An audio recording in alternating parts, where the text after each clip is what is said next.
Hey guys, Logan here from Popular Woodworking Magazine. Do you ever have that project that kind of lingers out there forever, and then when you do it, it's just one of those things that you're like, why did it take me so long to do that? Mine was a dining room table for my parents. For a number of years, my mom asked me to build her a dining room table, and when I finally did it, it only took a week or so, and it's like, wow, that didn't take that long at all. And part of the reason that I think it didn't take very long is we decided to build the top out of a couple of pieces of live edge material and use a prefabricated metal base. And it was a quick process. It turned out really nice. And I thought that I would, for Christmas, make them a coffee table to go with that using the same style of metal prefabricated base. And that is this base here. Now this base is from a company called Flattening, and they have a bunch of different styles. This is one of their kind of more modern styles, and this is a tiny little version of that metal base that I used for my parents' dining room table. So this is gonna match really well. So I thought what we'd do today is walk you through a couple of hints that I found on attaching one of these metal bases to a slab top and prepping that slab top so that you're left with a project that looks great and is going to stay flat and last the test of time. So the first thing we have to do is we have to look at our slab. Now, obviously, I've already started working on this. This is a piece of cherry that I sawed a few years ago, and it has been drying ever since. Now, I've roughly surfaced this top section, and I did that with a powered hand planer. What this allows me to do is to quickly remove material and not only get through that weathered material that is right on the surface, but also helps me take away any high points really quickly. So that's what I'm left with. Now I'll come back and hit this a little bit more with probably a hand plane to actually smooth out some of these ridges and get it down to a surface that I can sand and put a finish on. But let's look at the bottom side here. Now this is where this base from Flattening is going to mount. And I have a bit of work to do first. Now, first of all, I have went ahead and trimmed the ends. And I trimmed those into a rough curve. I just want something that looks fairly organic and doesn't leave any sharp corners. Because this is going to my parents' house, there's gonna be little grandkids running around that could trip into corners and stuff like that, so we're gonna avoid that altogether. So I found those nice curves really help avoid any of those head bonking hazards. The other thing we need to do is we need to start tackling some of the rough surface. So the first thing I do is I grab a steel brush. This one just has a little handle on it, steel bristles, and this allows me to kind of clean off the surface. Because this is air dried, there is a little bit of dust and dirt that's settled on it over the years, and this allows me to remove any of that. I'll also hit these edges. Now with live edge slabs like this, a lot of times that outside sapwood will either start to get soft or the bark will peel off. So areas like this where the bark is starting to peel away, I'll actually come in and I will remove that. And at the end of the day, all of this bark is going to be removed anyways, whether that is from this brush, just hitting the edges and flaking it off, or I may come in here with a draw knife and start to peel some of that bark off. Because I know it's not gonna stay there at the end of the day anyways. We wanna make sure we get all that off before we go ahead and apply a finish.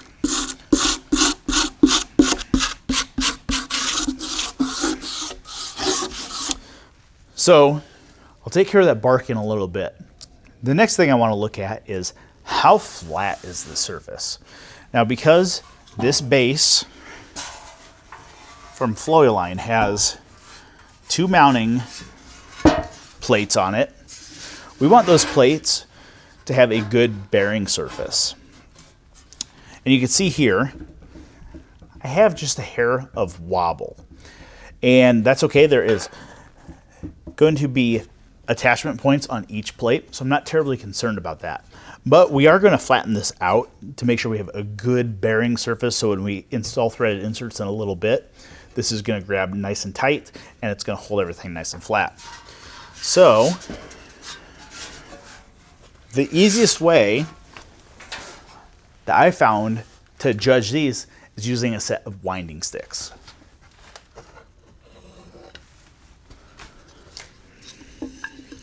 Now, winding sticks are simply two sets of parallel sticks. Oftentimes, they will have contrasting wood set in them. And what you do is you set those along the length of the workpiece, and then you sight down them. And by sighting down them, you can see if there's any twist to that slab, it will be really pronounced with those winding sticks. What we're looking for is we're looking for the tops of those two winding sticks to appear perfectly parallel to each other, and that's how you know they're flat. And here I can see that this corner right here is a little high. So what I'm going to do is I'm going to come in here with an electric hand planer, and I'm going to start hitting the surface. I'm going to concentrate right here first on the high spot, and then I'm going to start making passes along the entire length to get it down to clean wood and to make sure it's nice and flat. As I'm doing this, I'm going to use these winding sticks to double check and make sure I'm keeping it in a parallel plane.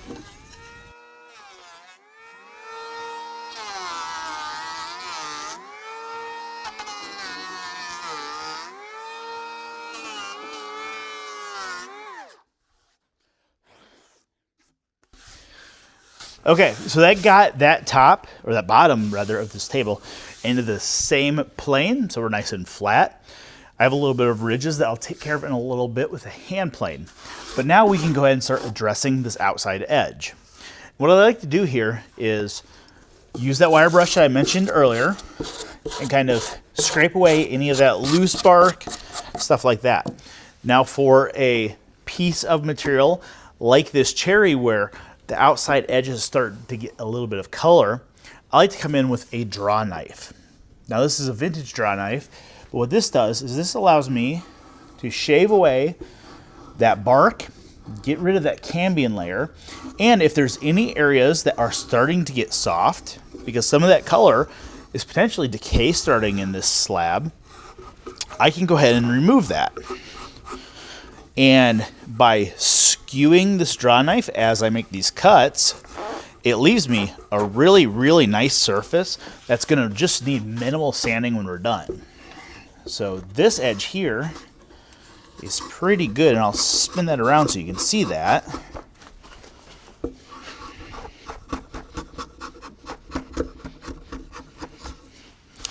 Okay.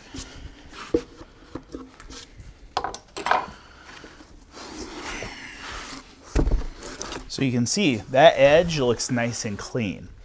What I may do is come in with a soft brass brush and remove some of that. This one's maybe a little aggressive. I might put in a flap sander instead and sand that with the flap sander, but that will leave us a really good surface for finish. So at this point, I'm going to go ahead and start tackling all the bark that's on this side and up here in this crotch area.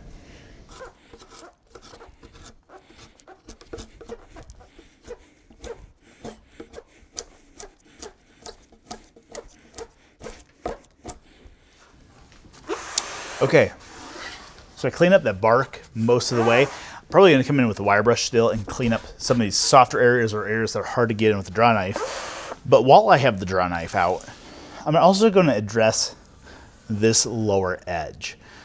Because once this table's flipped over, what we're going to see is we're going to see this live edge along the sides, and that's pretty stark when you compare it to this cut edge. So what I'm going to do is I'm going to take my draw knife and I'm actually going to cut a bevel along this. I want this to look fairly natural. I don't necessarily need it to look like it came off the tree like that, because that's not the case. But I just want to soften this a little bit. I'm going to soften both this cut and this cut along the top with the draw knife.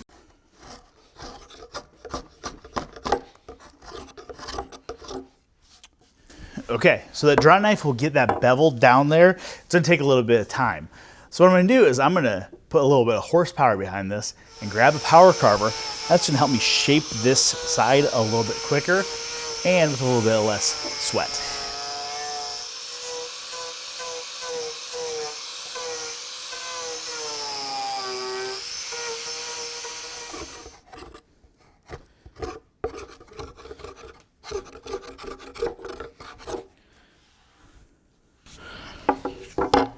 Okay, so that's pretty much the shape I want to go for there. I'm gonna do that on this end as well.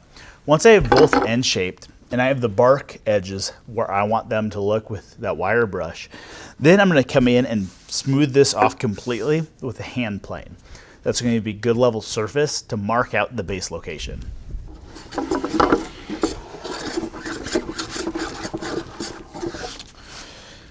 Okay, so the bottom of this surface is now ready to install a flowy line base onto.